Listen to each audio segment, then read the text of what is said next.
What's up guys, Maelstrom here. If you enjoy the video then like, subscribe and leave a comment down below so I can keep on making these awesome videos for you guys. The horror came to Konohagakure no Sato in an October's night. I heard all about it, the village burning and being torn apart into little pieces, terrified people screaming everywhere, men and women who didn't know if they would live to see another day praying for something, anything, to save them from it. That night, legends were made, blood ran freely through the streets, and a monster was sealed. People fought. People died. Then, in some place right in the middle of it, I was born. The way I heard them spinning the tale, the survivors mourned those who hadn't had that luck and, after the tears ran dry, they picked up the remains of the village and went on to rebuild their home the best they could. No one who managed to live through this would forget that day, but as they say, life goes on. 14 years passed by since the night the nine-tailed fox almost destroyed the village. 14 years since it had been sealed within me. It's kinda the peaceful night out of here, I thought, just as a breeze blew through the window and brought with it the scent of leaves and trees from the forests around the village. Too bad that, inside my little apartment located on the border of a district populated by whores and criminals and backstabbers and even some good people here and there, no one could give less of a shit about peace and quiet. Maybe if I tweak the axis of the 8 trigrams matrix here, then shit. I stopped talking to myself a bit to scratch my chest. The seals I had written all over my face and body were making my skin itch like hell and, of course, it was just how my luck had it that I couldn't poke them all that much without destroying all the work I already did. Over the floor in the living room and the brush in my hand looked like a blur of motion while I was giving the last touches to the seal before me. It was being drawn on a human-sized paper sheet, which was positioned right in the center of the ceiling circle, a circle wide as the room was, going from wall to wall. Wait, didn't that sound badass enough? Excuse me then, for I am an Uzumaki and Fuinjutsu is our flesh and blood. My clan could eat exploding tags for breakfast and then light a cigarette with the sparks. Sealing was a skill that threaded the fine line between science and art and could make almost anything happen. I took to it like a duck to the water, even if I still couldn't make head or tails of the 8 trigrams seal that held the Kyuubi inside my metaphorical guts. It could only be called a masterpiece. Really, there's no way the seal holding the greatest of the tailed beasts inside could be anything less than that. Then there was the little fact about how the Yondaime had to summon the fucking death god to make it work.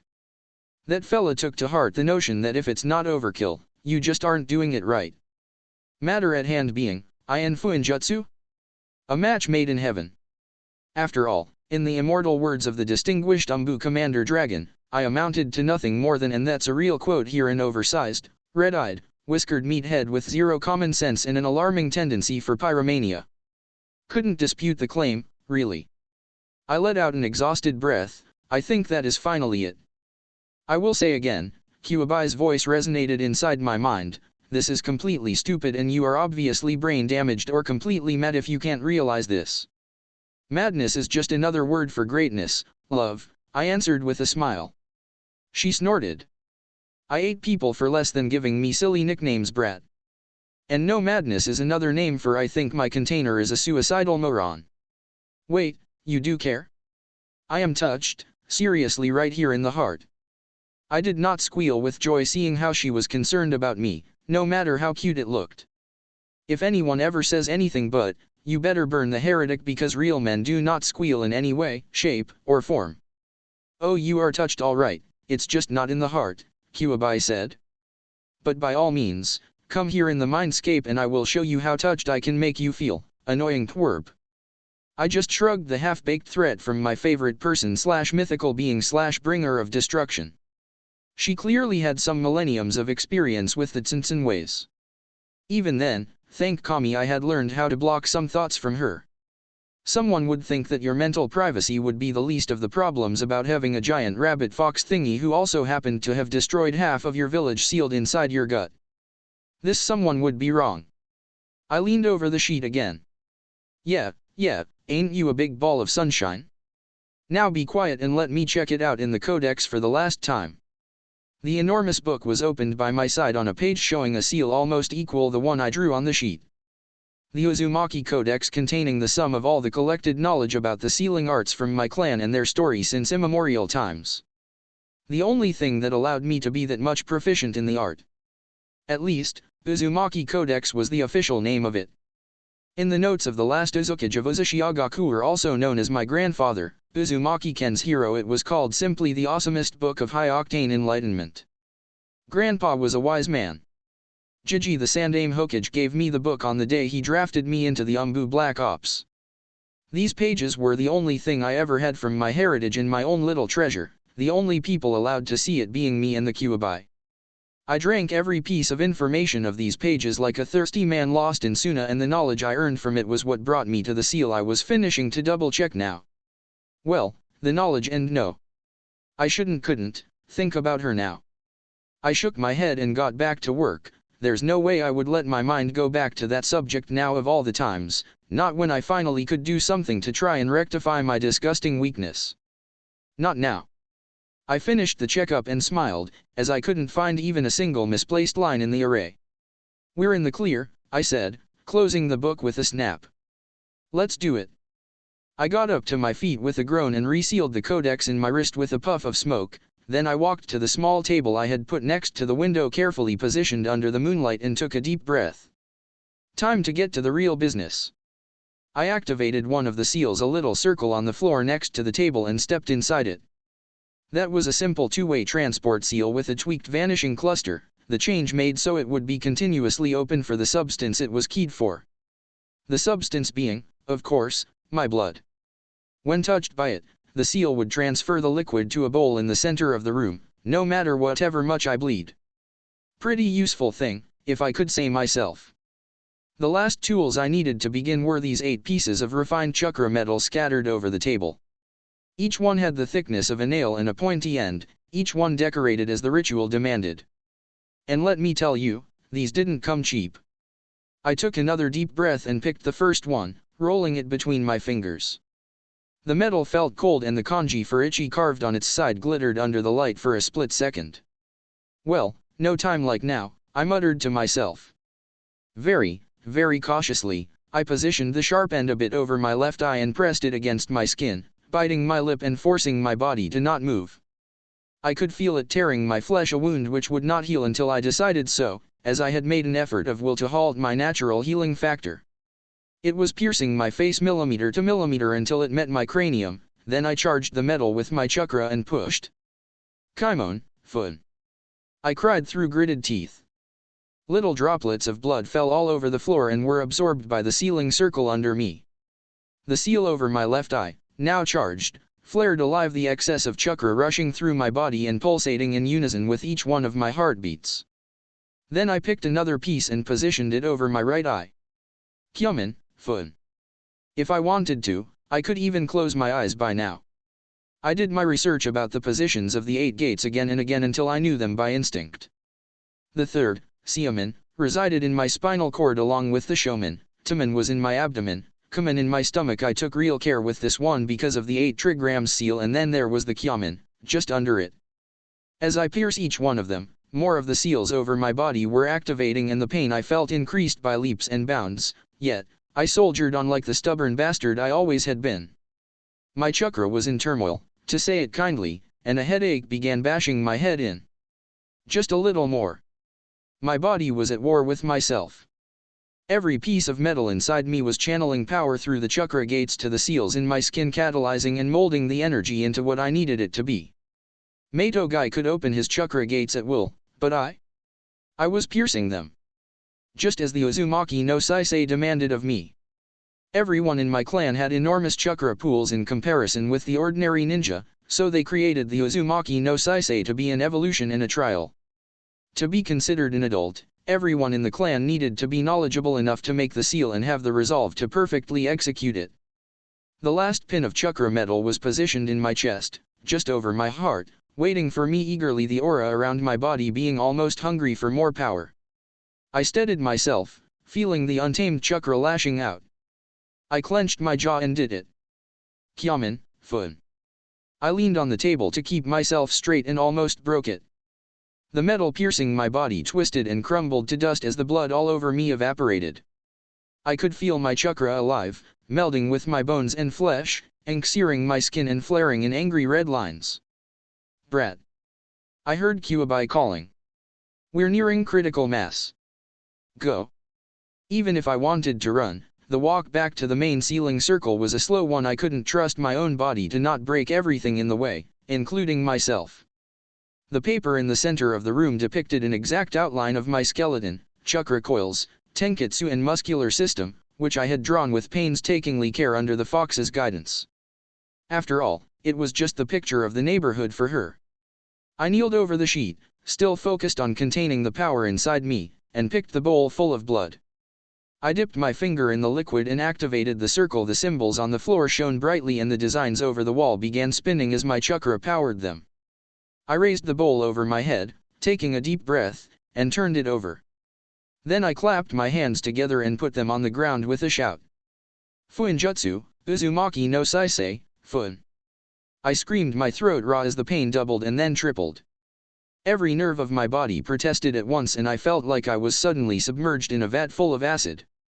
My blood, after all, blood was the best medium for sealing, was acting like a connection between what was depicted in the sheet and my body, the liquid crawling over my skin and even through it like magma. Then the fox came to play. Kyuubi flooded my body with her chakra and my teeth tore my lower lip as I was destroyed from within. Every chakra coil, every piece of me, everything screamed in agony. My muscles were unraveling while my blood vessels were ripped open and each little cell of my body was being infused with raw power. My bones were slowly melted by the chakra before they reformed, one after another, and I felt it all with all the slowness in the world. I dropped face first to the ground as convulsions racked my body and bent my spine while I was pulverized to dust and put together again. The screams stopped just because my lungs didn't function anymore. The only sounds in the room now being the blood rushing into my head and the lines in the walls spinning and whirring like a giant fan, absorbing the excess of energy in the ambient and bringing it back to me. I was blind for maybe 15 seconds before my eyes reformed again. When the pain stopped, I was trembling on the floor after what appeared to be hours, yet, in the real world, couldn't have been more than a few minutes. Every muscle in my body spasmed and it looked like a hurricane had happened in the middle of the room. The landlord would be displeased. Naruto? Naruto, are you here? I heard Kyuubi, uncertainty clear in her voice as she called me. I blinked 2 times in answer her because I didn't trust my throat to produce something more recognizable than a gargle. Congratulations, brat, it really worked. We're done here. That was true, I could even feel it. Every part of my body had been permanently infused with chakra. My chakra coils were no more as my own flesh was entwined with my chakra now. I made some experimental grunts to try and find my voice, then turned my head to the side to spit a glob of blood. Good, but I will wait until I regain the feeling in my legs before I try to stand up, thank you very much. Puny meatbags these days, I never saw the likes of Hashirama Senju kissing the floor over small fry like that in the good old times.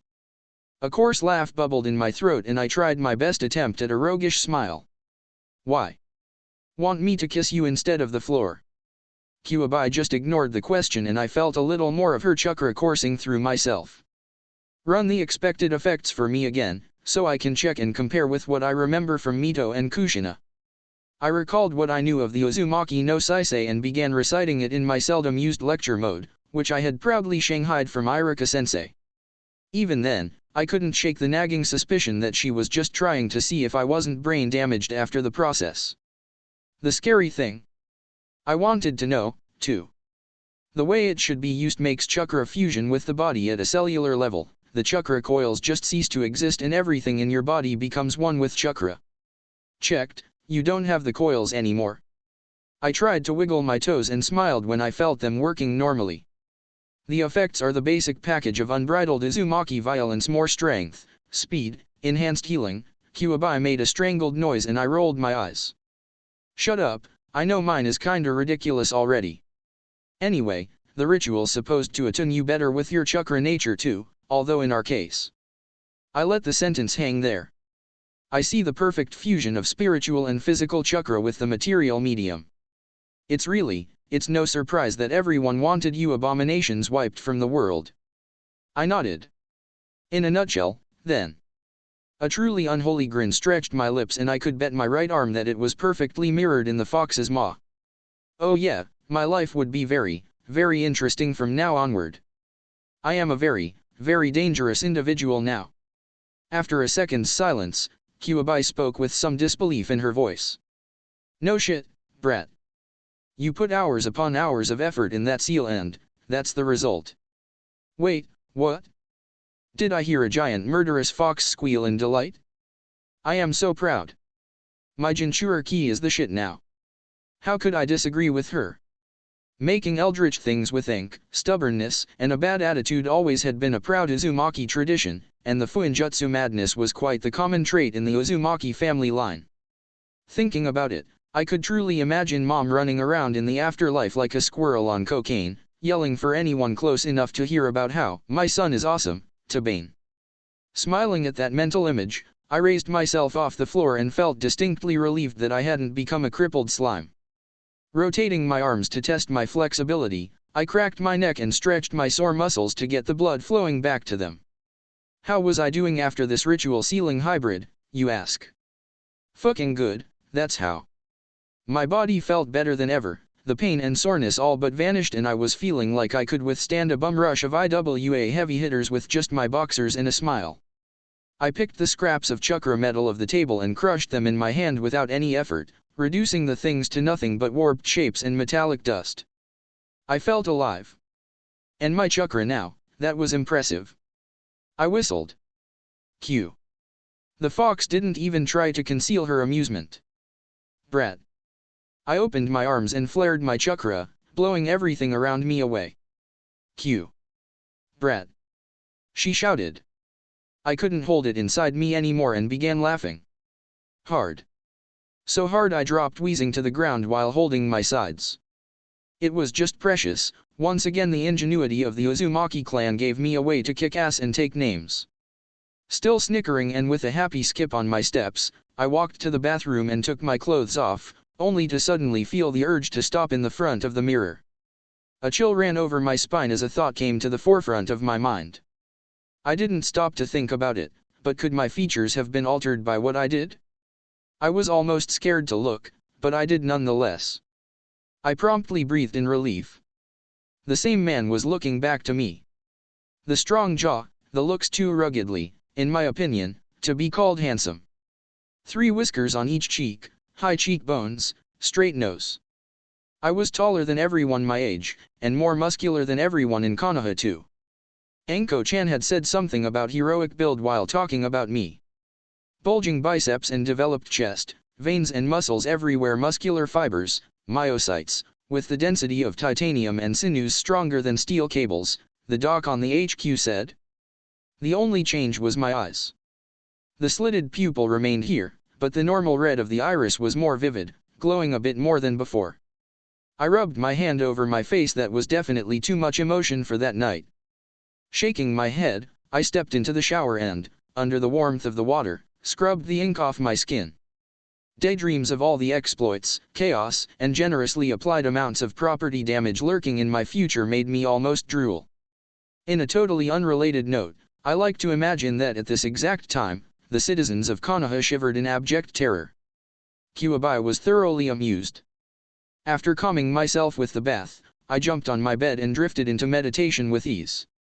I followed the pull of the seal in my stomach to enter my mindscape, as I needed to talk with my vixen now. Inhale. Exhale. Inhale. Exhale. Inhale there. When I opened my eyes, I was inside the seal and my vision was dominated by a lushly green field, scattered with some seriously big trees and a beautiful night sky sprinkled with the stars from above. The plains extended to the limit of my vision and beyond, with a faraway river cutting them. The single most eye-catching feature there was, of course, a giant reddish-orange fox lying down peacefully under an oversized tree. Strange, I know peace and she didn't usually mix too much, so I looked at the unusual scene with a smile. I always liked to visit Kyuubi before sleeping, mostly because I didn't appreciate the fact that she was alone here most of the time. Yo, Q. Everything's alright here? I asked, walking in her direction. The fox eyed me carefully. Yes, Naruto. I'm good, she said. Her voice sounded different. Soft, almost. Wait, holy shit. She used my name, my fucking name. She never called me Naruto normally, It was only Brat, Ninjin, and a whole bunch of nicknames, some better than others. What in the bloody hell had inspired this change? I'm Naruto now. She just stared at me. I sat cross-legged at her side and leaned to support my back in her fur. Of course I am. What's on your mind? She ignored the question and pointed to the night sky. Look. Then Kyuubi waved a paw and the firmament of the mindscape changed. I couldn't describe the appearance without saying anything more than the fact that the night sky now had lights draped all over it. It looked simply breathtaking, these green lights which appeared to be dancing with the stars. That's... I tried again to find the right words and failed utterly, resigning myself to stare at the spectacle with an open mouth. That's incredible, Q. What is that? It was called Aurora Borealis, the northern lights. A natural effect which happened around the poles of our world a long, very long, time ago, she said. I don't know if it still happens, but back in the day, I loved to lie down and look at these lights. Now they are just a reminder of a past long gone. I found myself grinning. The fox had witnessed so much, knew so much, and it was simply amazing. I remembered how she used to tell me stories when I was younger, of the old times and many different things, about battles, about men and women who changed the world and of lands outside the elemental nations. You impressed me today. And that brought my thoughts crashing down to earth. Wah, with the seal work. Come on, you're millenniums old. A hairless monkey with a brush like you normally call me can't be that impressive.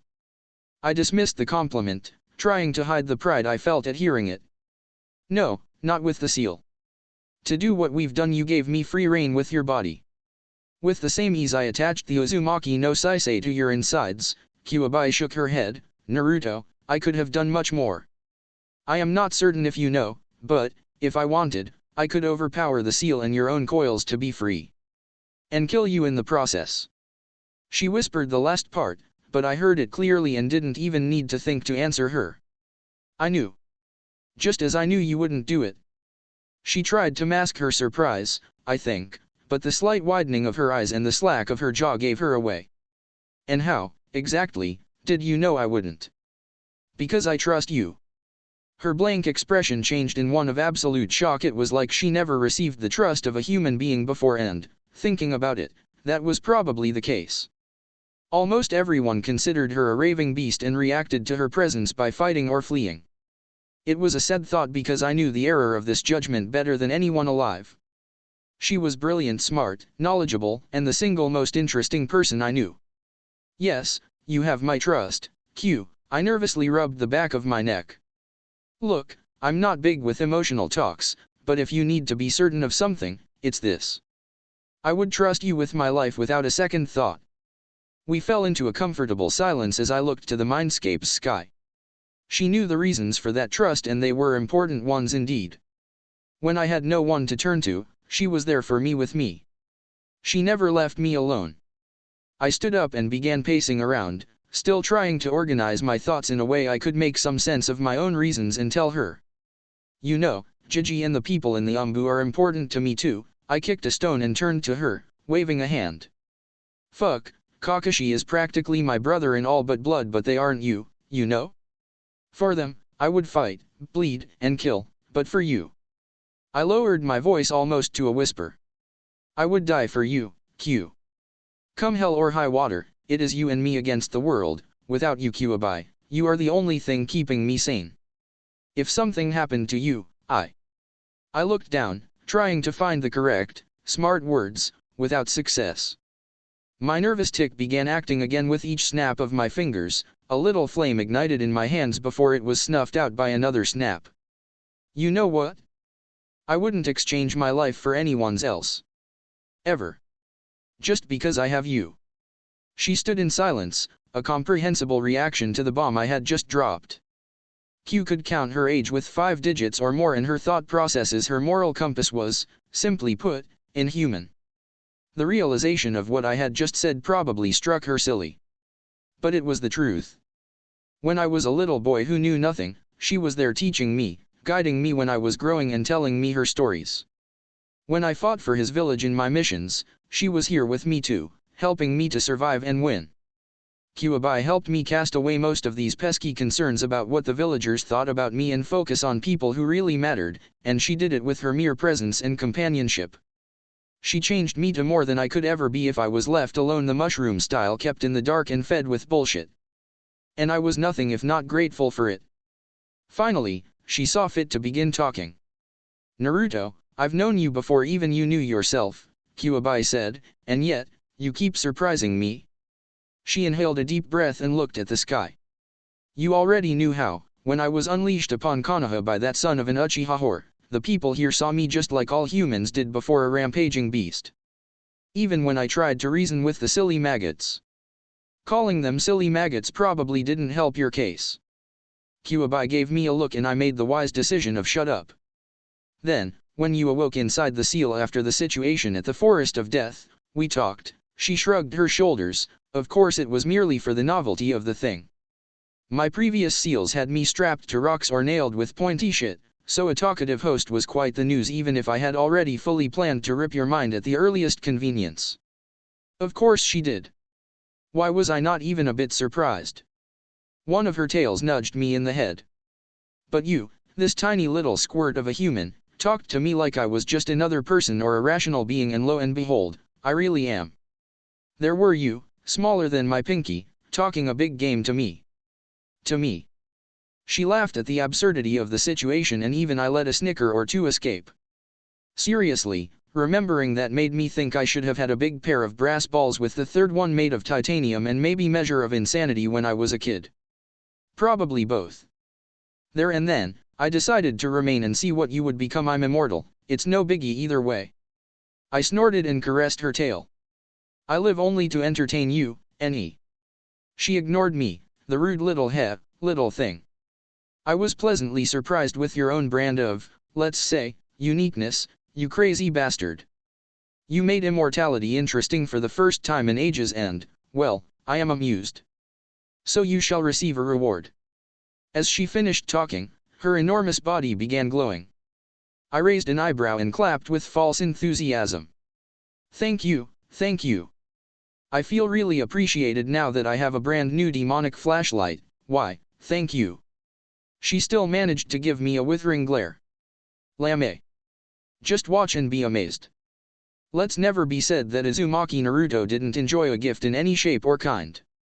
I nodded happily and waited, and the fuck. From the absolutely nothing, I shit you not, she was suddenly enveloped by fire.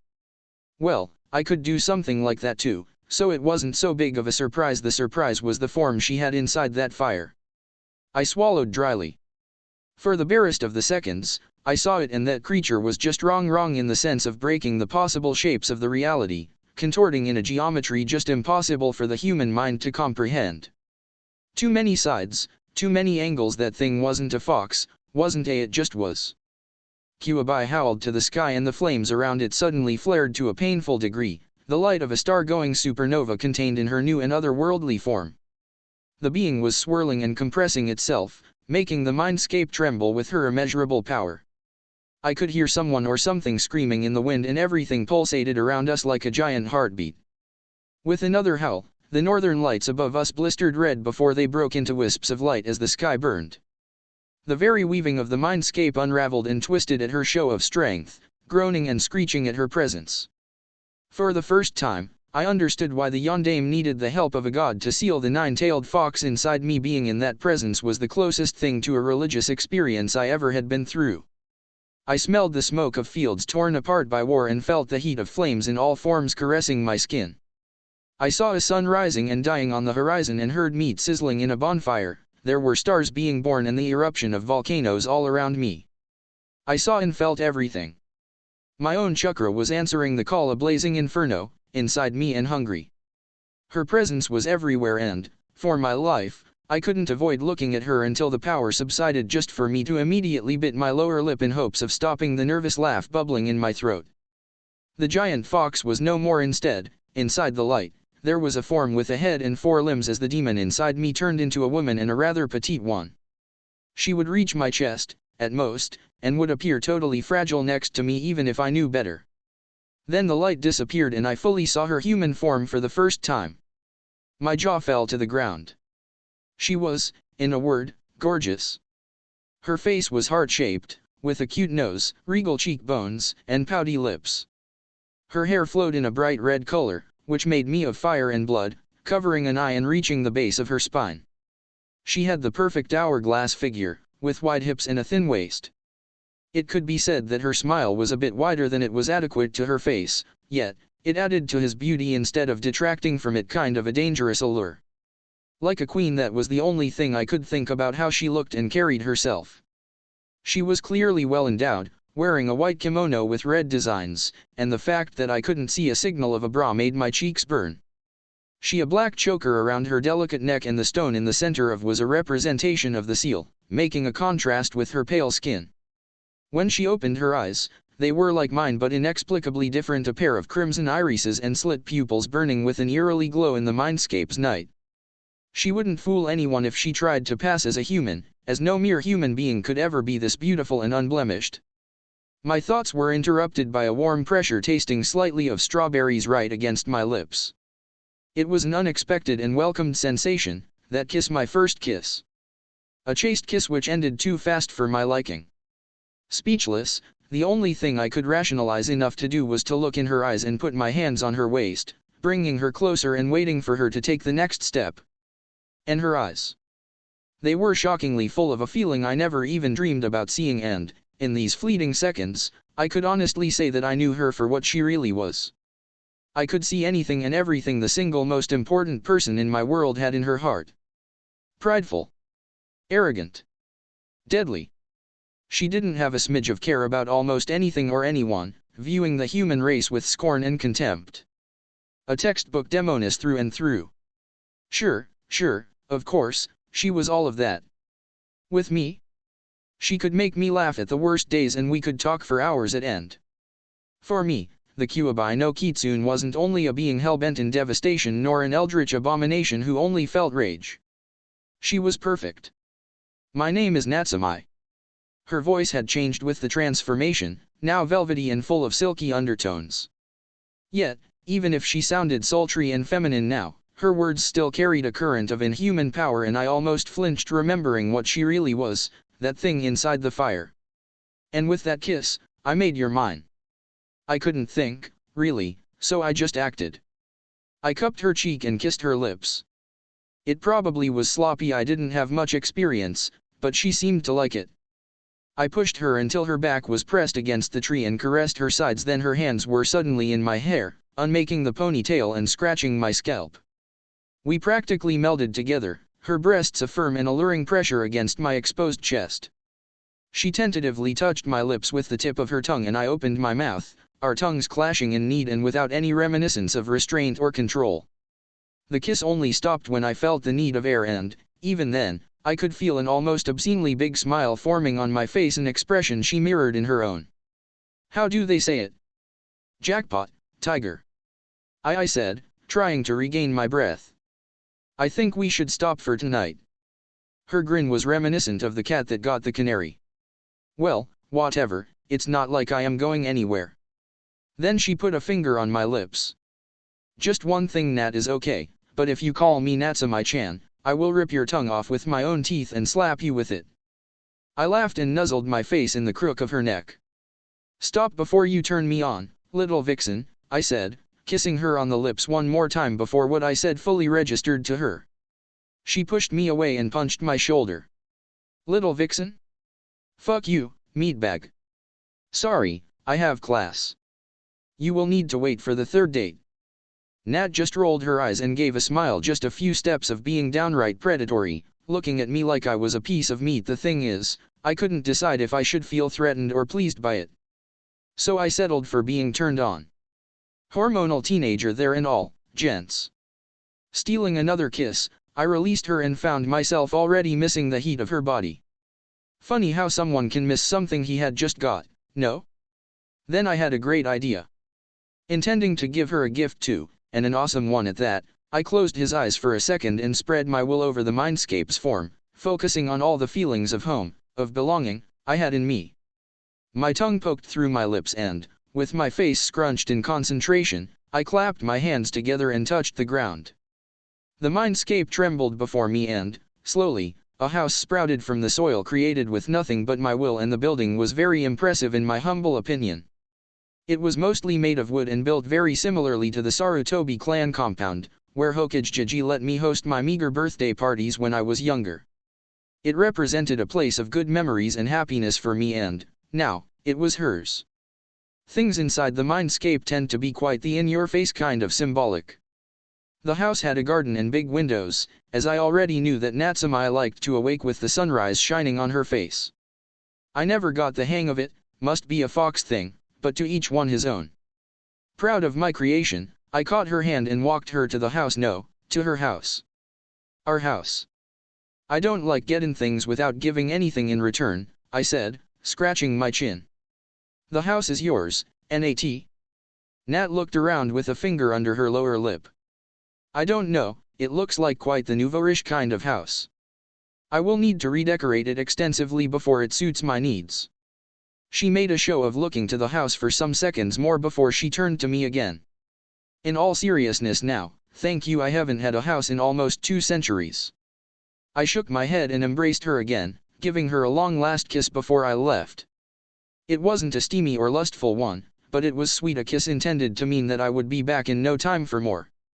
The last thing I could see before my presence in the landscape faded was Natsume, standing here at the doormat and touching his lips daintily, with a small and beautiful smile still on her face. When I woke up, I needed all of my willpower to just suppress an enthusiastic yell and a suitable celebratory dance.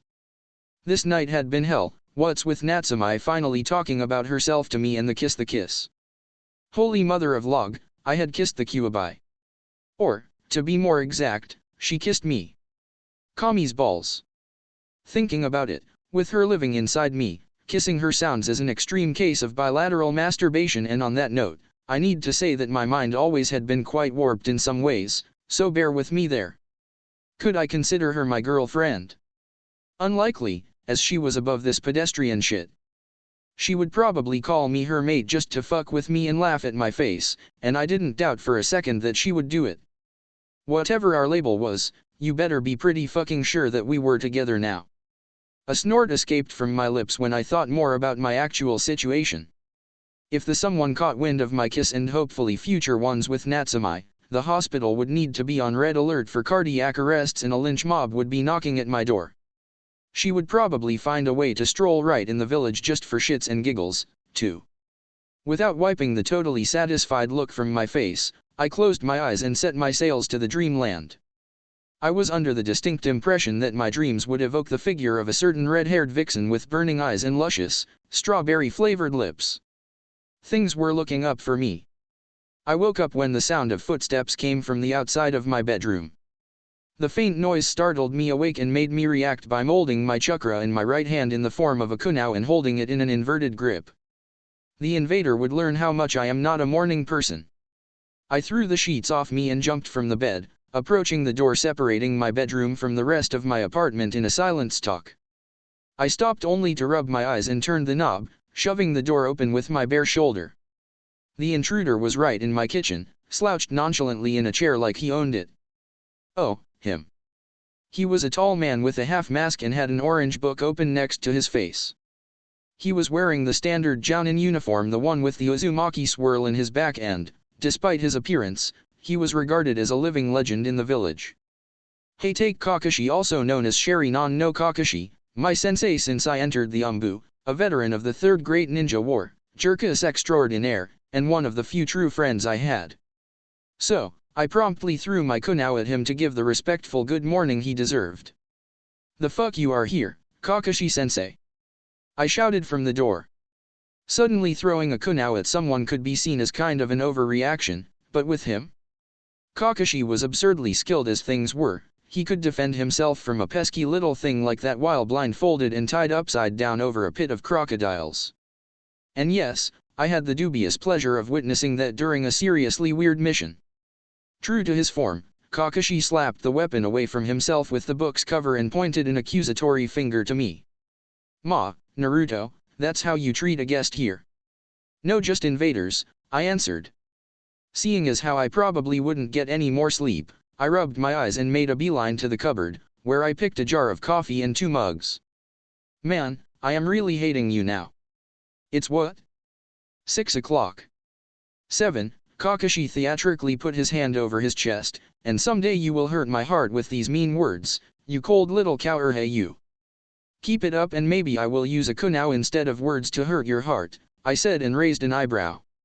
And you're calling me cold? Me? Just watch closely then, you heathen.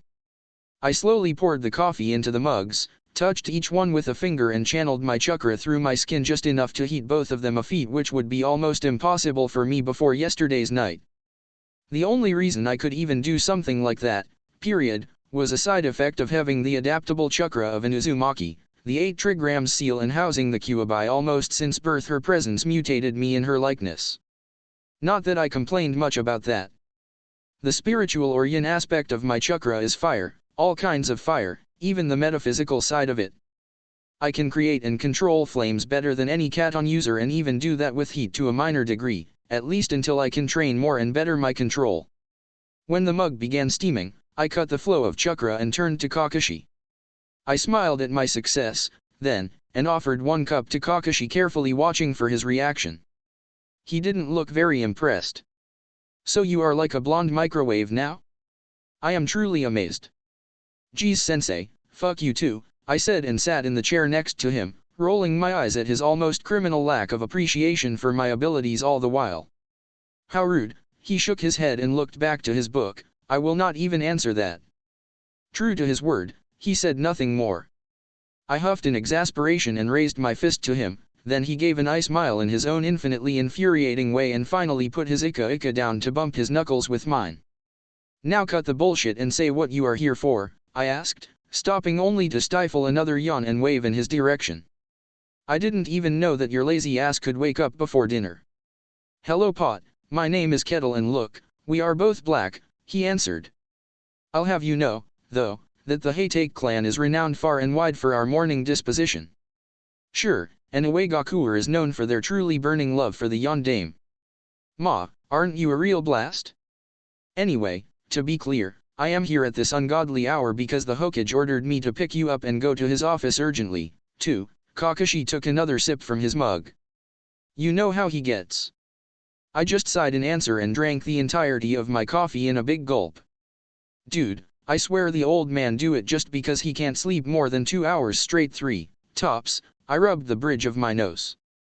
Hell, sure, hang there while I put some clothes and let's go. Kakashi gave me a look while I got up and raised an eyebrow, his mask stretching with a smile. I don't know, Naruto, you could bring half of Konoha down into submission with a chest like that. Have you ever thought of weaponizing it, maybe in a Bishounen no jutsu or whatever? Weell, Natsumi made her presence known, stretching the word as if she was seriously contemplating the idea. Kakashi's pretty right on the money about it, Naruto. Good morning for you too, I greeted her and cheerfully showed Kakashi my middle finger. Up yours, douche-sensei. He was already hidden behind his book, though. Not on the first date, hot stuff.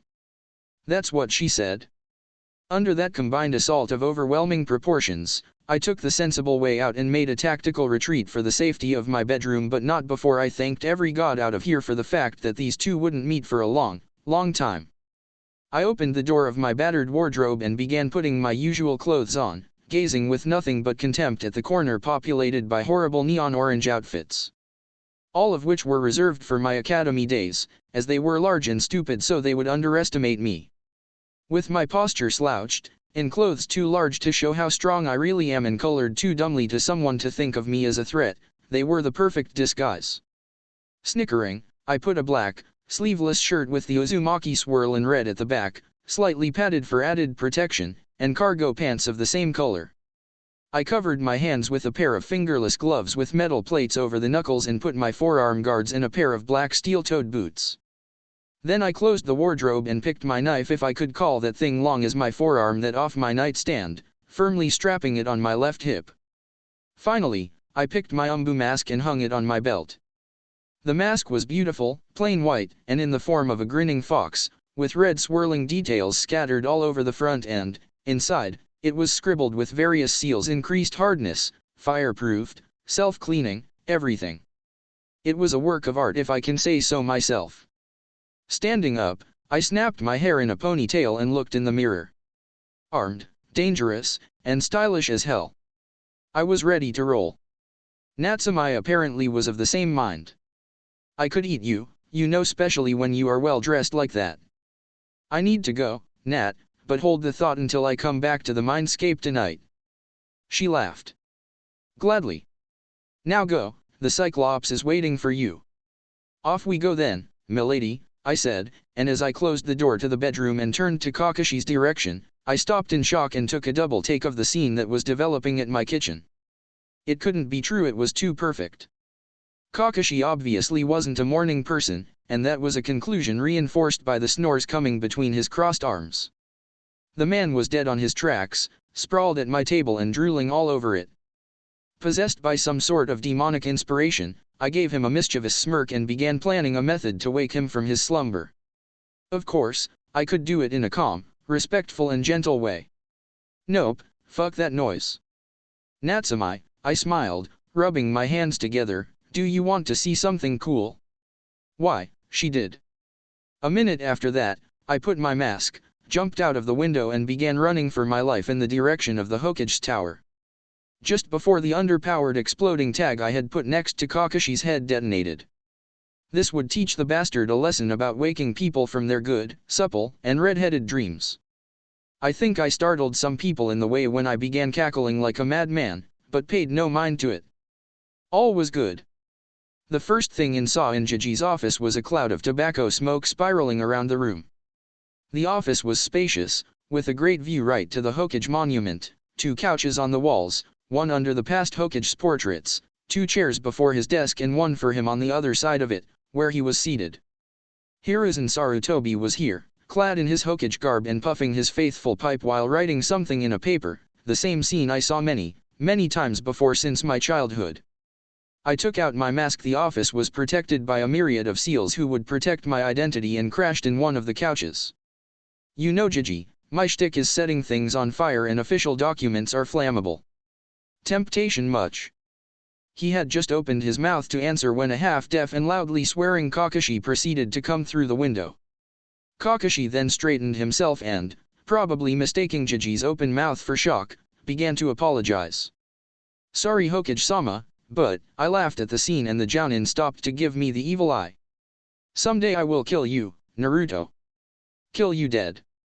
Sure thing, sensei, I answered, nodding respectfully to him and biting my lower lip to not laugh again. Well, let's never be said that Uzumaki Naruto couldn't exercise restraint when needed. The Hokage gave us a nod of recognition and a snicker to the smoking Jounin, then exhaled a long puff of smoke out of his nostrils. Kakashi-san, Naruto-kun, I hope it's a good day for you too, and please excuse me for this early call.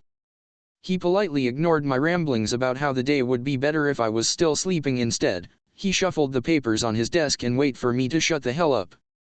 When I picked the clue and did just that, he steepled his fingers together under his chin and his smile vanished from his face. I called you two here because I have a mission of utmost importance in which your respective specialties will complement greatly, he said, looking at each of us with narrowed eyes. It's an A-rank bodyguard mission for a distinguished individual. I was completely certain that, if I was anyone else, the Hokage would never even dream of sending an ordinary academy student, and not even an official genin yet, to a mission of this caliber. However, I was a special case. My record and commendations in my time of Anbu service could attest so. I hope you two are recovered from your last mission. Jiji asked. I winced, the image of that little girl's face in the last mission flashing in my mind. It wouldn't happen again. Never again. I clenched my fists and set my jaw, nodding in the Hokage's direction. Kakashi did the same but spared me a worried glance. Good, because the one protected will be me, Jiji gave a humorless smile. I think that a plot was afoot in our village and I need more manpower with me. So, you two will accompany me to the next clan meeting for an extra measure of caution. I exchanged a bewildered and shocked look with Kakashi. What could the bloody hell be happening for the fucking Hokage himself want more protection with him? Yes, Hokage-sama, I said slowly. We will do our duty. Duty, for we ninjas, is to fight, kill, and sabotage in their missions, a reality I knew very well, and nobody knew better than us Anbu. We are the soldiers under the Hokage orders, the first and last line of defense of the ones we care for, the blades in the dark and reddened with blood. That's our duty. And myself? I would fulfill my duty. Because that girl in our last mission deserved no less from me. I was panting and sweat was dripping from my face as I blocked the strike of the knife with my own and tried to follow it with a punch. My enemy merely blocked the punch with his forearm, enhancing it with chakra to resist, no doubt, then punched me in the face with a brutal haymaker. I tried to parry but lost my footing, and the sheer strength of the attack drove me to the ground.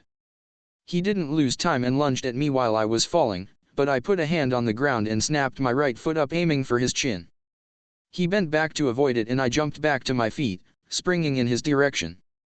"You're still open in your stance with your attacks," Sarutobi Asuma said, promptly deflecting my attack to his side and slicing a bloody line in my chest from my hips to the shoulder. "Even if you have your own capabilities, it's no excuse for being careless." Asuma was a bearded jounin and a former member of the 12 Guardians Ninja, the elite bodyguarding squad who had the duty to personally defend the fire daimyo. Today, he had been teaching me a few tips on how to handle a knife fight, as Kakashi was needed in the headquarters. He was, too, Jiji's son and a friend of mine for my time in the Sarutobi clan compound. He knew of me enough to not take it easy while training me, which, clearly, was further proved by the fact he had been vigorously kicking my ass around since morning. I nodded and he came back at me in a flurry of blows.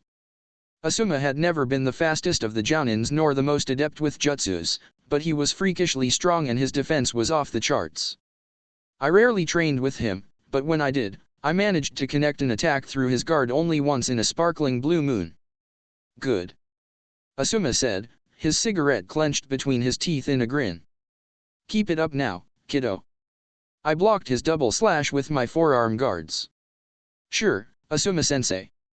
Sparks were flying from where our blades were in contact. We weren't using jutsu and kept our taijutsu and strength to the barely minimum today, it was a knife fight only. He didn't even channel wind chakra to his trench knives, not that he needed it to stomp on me.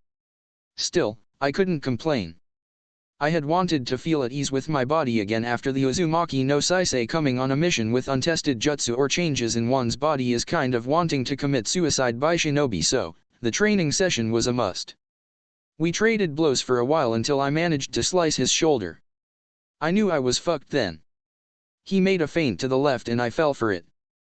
I tried to block, but suddenly he was right into my guard and attacked faster than a snake lunging at a prey. First, he slammed his fist in my belly, the pointy knuckle guards of his knives furthering the damage, and then he slipped under my defense and punched my chin. And he punched hard. Hard enough to make me dizzy. It was all of the opening he needed. When I looked back to him, with blood dripping from the corner of my mouth, I felt one of his blades in my throat and the other in the back of my neck. "The fight is mine," Asuma declared and removed the knives. "Hi," I nodded. We didn't talk for a bit, as he took his time to pick a cigarette of his pack and offer me one. I know, it was an unsavory habit, but when you have my nose and can smell everything, every time, you take what you can to dull the senses a bit while out of combat. "You are stronger than before, even with your weights on," Asuma said, and I light a small fire in the point of our cigarettes with a snap of my fingers. "How much are you using again?" 2,000 pounds in each arm and leg, more or less, I said. "Need to up it, though." He nodded. "Good, but your stance, however, is still too open." "How is your finger, by the way?" Asuma asked and pointed to my hand. "I made a clean cut so a medicnin can put it back fast." "What are you talking?" I looked down and snapped my mouth shut. The fucking pinky finger of my right hand was missing, even if the wound wasn't bleeding and steam was coming out of the stump. I hadn't even felt it, his knives were that sharp. "Oh fuck me, that again." I slapped a hand in my forehead and shook my head. Asuma began laughing but suddenly stopped. "Again. Happened before with Kakashi. Sometimes a finger, sometimes an eye, then there's that time when he managed to stab me in the d-hell. Don't ask, seriously," I said and shrugged. "Whatever, it will grow back before the mission anyway. I'm good." He raised an eyebrow. "You are a crazy little shit, you know that? People don't react to missing bits with meh," Asuma mocked, breathing smoke right in my face. "And what is that about a mission, brat. Anbu work for your dad, quite confidential though, I answered, pausing to inhale a bit of my smoke, the taste swirling in my tongue. But now I think about it, can I ask you a question? Go on. Do you know why he asked me for it? There isn't any free jounin. Asuma though for some time and shrugged. If I remember right, the strongest ones on the roster are away on missions. Kurane is occupied in the Kurama clan household, Guy will only come back tonight or tomorrow, even I need to go and pack my things to lead a mission to the capital in an hour from now. I scratched my chin and nodded, I didn't know that before. Kind of makes sense now if Kakashi is the most experienced one free tonight. I come with the package and all, I said, smiling, and wagging my hand with the missing pinky, now a mess of bone, sinew, and veins which still was steaming. Or maybe he just likes me that much. Dream on, brat, he said and punched my shoulder, then looked at his watch. Well, I am kind of late, so I am off to my mission. See you, and work in that defense of yours. Sure, and good mission for you, I answered and got up, slapping the dust out of my pants. I turned back to enter the forest, already planning to try a few attacks without the weights to better feel my enhanced strength when I heard him calling me again. Hey brat, catch. Asuma suddenly yelled and I spun to his direction, catching whatever he threw to me by instinct. I opened my hand to see what it was and immediately sighed in exasperation. It was the finger that he had cut out. And don't lose it again. I flipped my last grape to Natsume's head to bring her out of that state of rapture. After that, I began thinking if we could call a grape in the mindscape a mind grape and voiced the thought. Natsume gave me an annoyed stare and raised a dainty eyebrow out of the lame pun, looking at me in complete silence for some time. Then she pinched the bridge of her nose and let out a loud sigh. Of all the humans. I swear, the ceiling must have made me stark raving mad to mingle with the likes of yourself. She despaired but didn't stop herself from caressing my hair. I just smiled and snuggled in her lap, and what a damn fine lap it was. Natsume was seated on a couch inside the Mindscape's house and had me sprawled all over her legs. We were there watching a movie lifted from her memories together for some time for me to relax before the mission. The film was awesome as hell, too. The main character, a muscled veteran soldier, was mowing down scores of people mercilessly with a thing spitting fire and little chunks of metal. And his red bandana was rather fabulous. Natsume, true to the norm, was almost drooling at the mindless carnage of the movie. It was like a child looking through a candy shop showcase in a very cute and very scary way. I stretched my arms and nudged her. What do you think about tonight's mission? I think you need to buckle up and be watchful. The old monkey isn't known for being easy to alarm. He is too shrewd. She answered, putting a finger under her lower lip. I scratched my chin and looked to the roof. Must be really something for him to come asking for more protection, he's the fucking Hokage after all. And I can feel it, right there. I said and pointed to my heart. Shit will be dumped in my head tonight. Natsume slapped my forehead and narrowed her eyes. While you are in my lap, I can assure you that it will not. I like my clothes clean, thank you very much, she said and laughed at her own little joke. I gave a small smile and, even with the prospect of the oncoming mission still lingering around, I did my best to banish this kind of thoughts. With a yawn I raised myself from her lap and sat up at her side, embracing her with an arm. Looking at her, my smile widened. Even if she was still wiping out the remains of the grape of his forehead and giving me a heartbroken pout for it, I could only marvel at her beauty. How the fuck did my life become this good? Dunno, really. Must be something new in Konoha's water, perhaps good karma, even. I just reveled in her presence and paid attention to the movie's ending. These moments when we could just sit and enjoy each other? I would treasure them forever. Even the unholy gleam in her eyes seeing blood and entrails flying around in the screen just endeared her to me. Somehow, I think that it wasn't painting a nice picture of my mental health. Not that I gave the singlest of the fucks. After all, sanity is for the weak. A sigh escaped from my lips when the credits began rolling. I knew then that it was almost the time for me to grace the real world with my presence again, and it came too fast for my liking. Turning my head to Natsume, I cupped her face and kissed her lips. She wasted no time and threw one leg over mine, eagerly straddling me while our tongues came to play. I put one hand in a creamy thigh with a light pressure and she growled huskily, biting my lower lip in answer. Accepting the wordless challenge, I began to deposit light kisses all around her neck and collarbone, her nails rough in the back of my head and shoulder, hungrily pushing me to her. I was almost losing myself in the feeling when that damned alarm clock rang. Loudly. Fuckity fucking thing from hell. Without sparing a single glance at the damned thing, I growled, and threw a fireball on it. The explosion after that was strangely uplifting. Even after the interruption, the end of our makeout session came only with some effort from me. I could just imagine and maybe cry curled in a corner about the reason why my best kisses always needed to happen just that close to our goodbyes. It was almost like a curse or something alike. Maybe I really should ask Gigi for a mission to the fire temple just to be sure. Pecking her lips, I touched her forehead with mine and looked at these eyes I liked so much, highly disgruntled at the thought of separating myself from her. We stood like that in silence for some time, until I mustered all my self-control and gently pushed her leg out of me. Duty calls, Nat. She huffed and closed her eyes. Let it call another ninja, then. They don't pay you enough to dismiss me. They would need to throw a pay worthy of an S-rank mission multiple times over to have any hope of that, I said, caressing her cheek.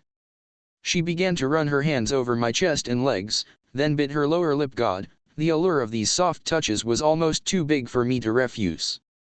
Reluctantly, I held her wrists and shook my head looking at her pleading expression. Now, it's not easy for me either. Think about it, we continue until Gigi sends someone to call me, someone who certainly will be Kakashi. The asshat barges into my bedroom without knocking because of course he will and see me seated here, lotus pose and all. I let her hands go and touched my thumbs with my index fingers.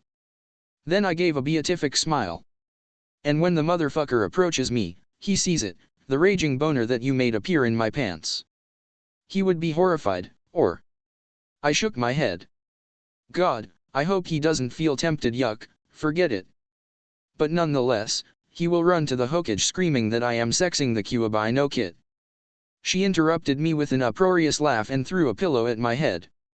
I swiftly ducked it and began laughing too, my form already fading off the mindscape with each breath. When we could calm ourselves again, she stood up and slapped my now ghostly ass, giving me a fleeting kiss on the lips.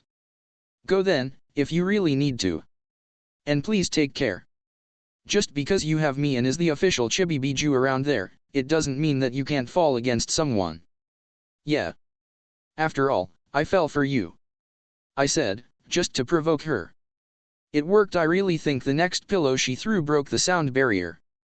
The Konoha's meeting room was big as hell and felt twice as hot, maybe thrice, if I had not put the cooling seal in my mask, as the windows were sealed to prevent eavesdroppers.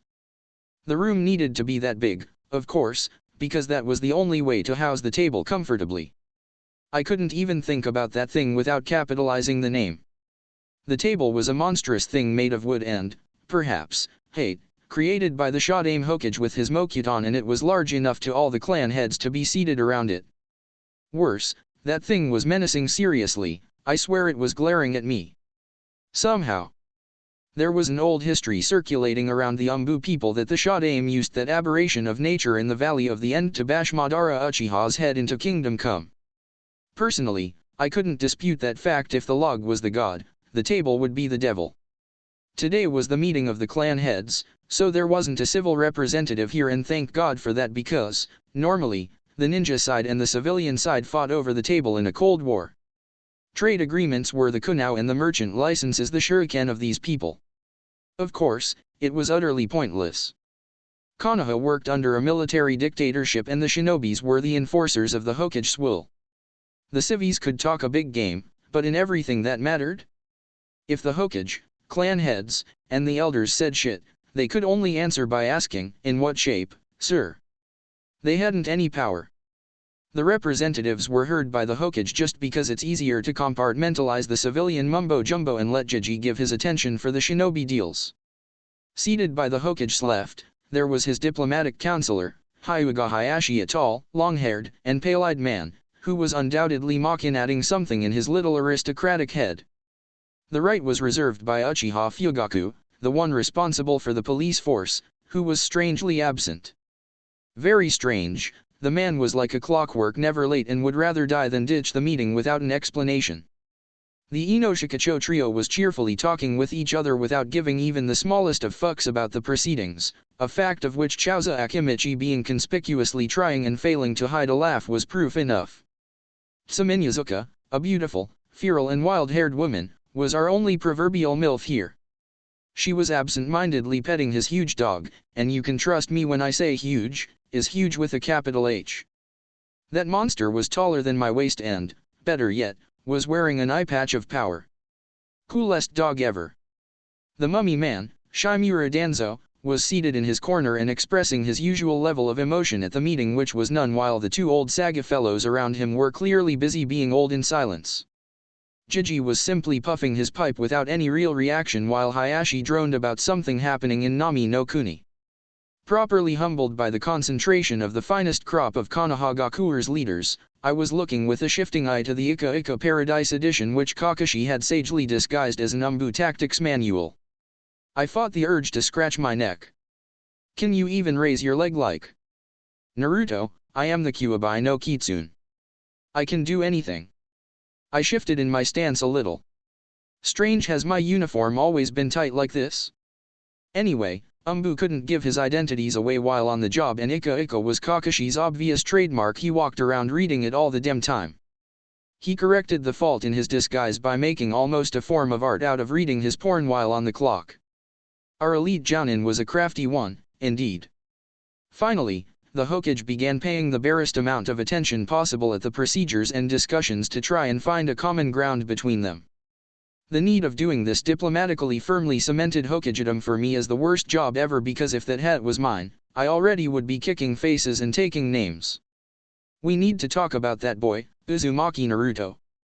Hyuga Hayashi suddenly declared. I perked up hearing this. I didn't know about Hayashi that much, but I had been a good friend of his daughter for a long time. Hinata, God bless her bleeding heart, was the sweetest thing ever, and the only reason that I paid some shred of attention at the academy.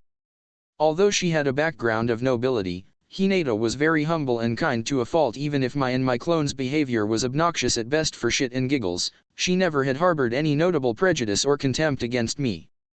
I had spent some time with him after class, and, in these times, I just invited her to eat something and talk a little bit. She always gave me a nice smile and accompanied me to wherever I was going, happy like I was calling her to the best party ever. For her truly caring personality and spirit, I liked her very much. Yet, for what I knew about Hayashi, I certainly didn't like him very much. He wasn't all that of a shitty father in my conception, just very absent and desperately wanting Hinata to be strong. His methods, however, were, well, let's say unorthodox at best. Hinata said to me that he wasn't a bad man, just tied by the clan elders and their traditions since the death of his brother and wife. It was a whole can of worms that I wasn't too keen in opening anytime soon, so I just tried to give her courage and support while I could. It kind of worked. She was times and times more confident now than when I meet her for the first time, which was good, but there was a long way to go still. You know, when she develops a bit more, you should tap that. I almost choked on my own spit. What the fuck? I thought that people in relationships didn't do things like that. Natsumi laughed. Silly boy, I'm not people, and think about it, your real heritage as an Uzumaki will be revealed when you become Chunin, then you will need to marry someone. You can't just come out of the woodwork saying sorry, people, I am already with Natsumi, you know her? The nine-tailed fox who ate half of the village. But, don't delude yourself, you belong to me forever, yet you still need a human wife. She is the only one I could accept anything resembling a compromise, and there's the thing, the political power that comes with her is nothing to sniff at. Her voice lowered to a whisper, like her lips were close to my ear.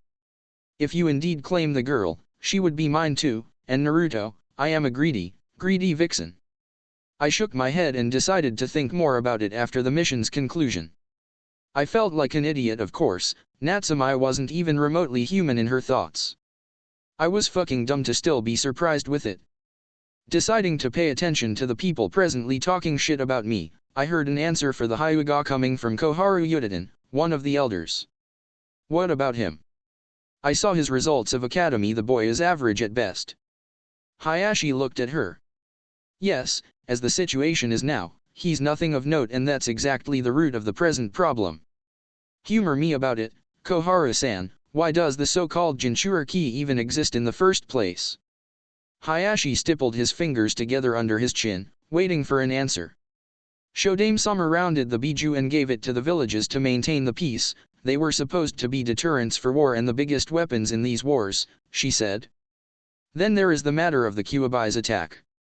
Hayashi nodded, then he began speaking again. They are weapons, indeed. We have them for utilization in the military of the village, to defend us and put pressure on our enemies, those like the boy are assets, powerful assets, who can seize the demon's powers and use that to great effect. I can remember a time in the Third Great War when I saw one of them fighting one of the Cloud, if my memory serves me right. Hayashi made a gesture at himself.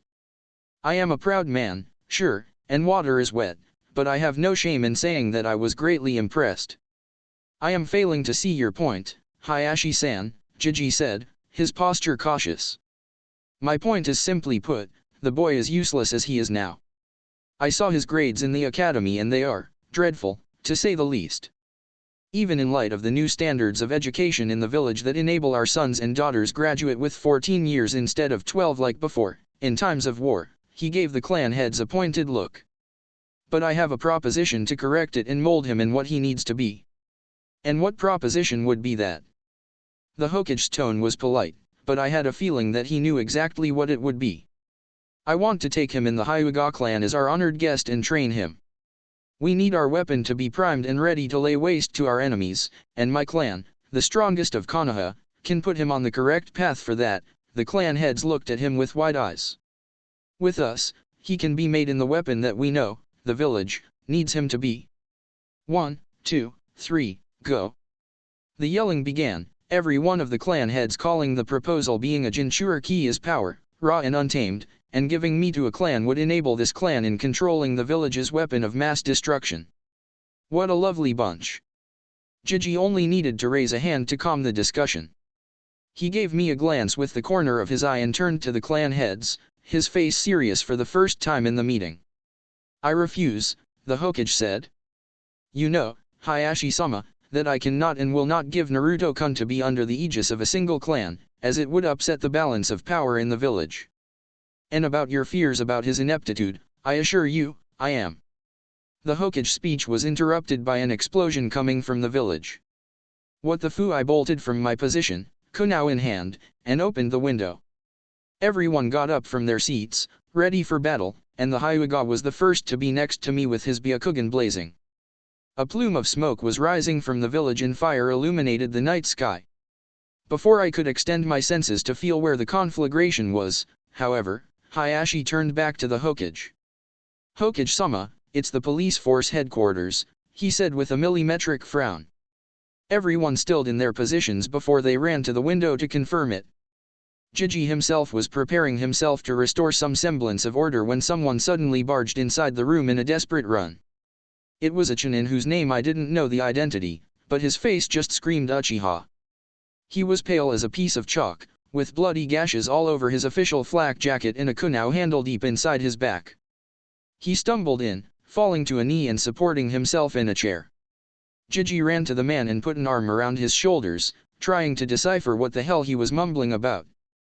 The expression in the Hokage's face when he looked at us, especially me, was grim and burning with some fierce anger that I seldom saw. Their shit was hitting the fan with gusto and in insane amounts to make Jiji pissed like that. The air grew tense and his words appeared to be echoing in the chamber. Uchiha Itachi began a killing spree in the Uchiha compound. After this ominous declaration, the Chunin began convulsing and fell to the floor. Well, crap. His tone didn't allow for any complaint when he began issuing orders. Inu, please alert the Anbu and Jounins to the threat and go help with the police force. Then the room shook with more explosions, and whatever has exploded just now. Kakashi nodded briskly and left in a leaf shunshin. The Hokage's jaw was set, a scowl firmly placed on his face. I will go and deal with Uchiha Itachi myself. The room shook again, now with yelling and objections as every ninja here began to try and change the mind of the Hokage about his decision. Hokage-sama, you can't. It's too dangerous, please let us. Mito Kato Homura always had been a quiet person, so in the times he raised his voice, you had better stop and listen. Hiruzen, don't be foolish. It is probably a trap, you can't be seriously thinking about. Enough. Jiji didn't raise his voice, he did worse. He let his careful grasp on his chakra slip and everyone in the room felt the full power of the Sandaime Hokage pressing down their shoulders. The air grew cold and heavy, as was the fury etched in the old man's face. Everyone here seems to be laboring under the misconception that I was asking for permission, Jiji said in a quiet voice. Everyone here seems to be forgetting who, in truth, I really am. He took his hat off and put it in the table. I saw that his knuckles were white from the strength of his grip on it. He looked at all of us pointedly, a steely glint present in his eyes. I am Sarutobi Hiruzen, the Sandaime Hokage in Konohagakuer and the successor of Hashirama-sensei and Tobirama-sensei. I am the professor. I can't be trapped, at least not any more than you can trap what I am representing, as I am the leader, commander, and sworn protector of my village. I will not sit idle and let someone do my work while a misguided youth is out here. His presence shut up everyone in the room and I straightened my posture subconsciously. All of you need to go and organize your clans. See if they aren't being attacked, and protect them while I protect the village, as my duty commands. All of the shinobis in the room nodded as one. It seems that young Itaki has lost his will of fire. Then, as the Hokage, I need to go and educate him about what happens when you try to harm someone in my village, Jiji said, and, without giving time to anyone to react, he began walking to the door. Besides, even if I truly am old, I am never alone. No, my will of fire still burns. No matter wherever I go, I always carry the trust of the village with me. With these words, he stopped the flow of his chakra and the air cleared again. I exhaled a calming breath, still looking at him and waiting for my orders, and they came, as Jiji paused in the doorstep and, without looking, raised a hand. Kitsune, you are with me, he commanded. Let us take the cover of the night to the Uchiha compound and set it alight with the full fury of the Leaf Village, as your Hokage commands. I clenched my jaw and nodded, quickly walking behind him. Thinking about the probability of an upcoming confrontation with the prized scion of that pink-eyed clan, I began wondering maybe I should take the table with me to honor our Shodame's tradition of smashing Uchiha's skulls into a fine powder with it. Sighing and shaking my head at the idea, I followed Jiji. His shadow was cast over me, looking as a giant amongst men, and in that moment I almost pitied Uchiha Itachi. Sarutobi Hiruzen was coming, and his will of fire would scorch the heavens. And I am Uzumaki Naruto, a shinobi under his command. I touched the thin, feminine, and red braided cord I was using as a bracelet to remember what I needed to do and to never forget it her. I almost winced again as I remembered her face. I would do my duty. That's the end of this part, guys. If you want the next part, then like, subscribe and leave a comment saying so. This is Maelstrom signing off.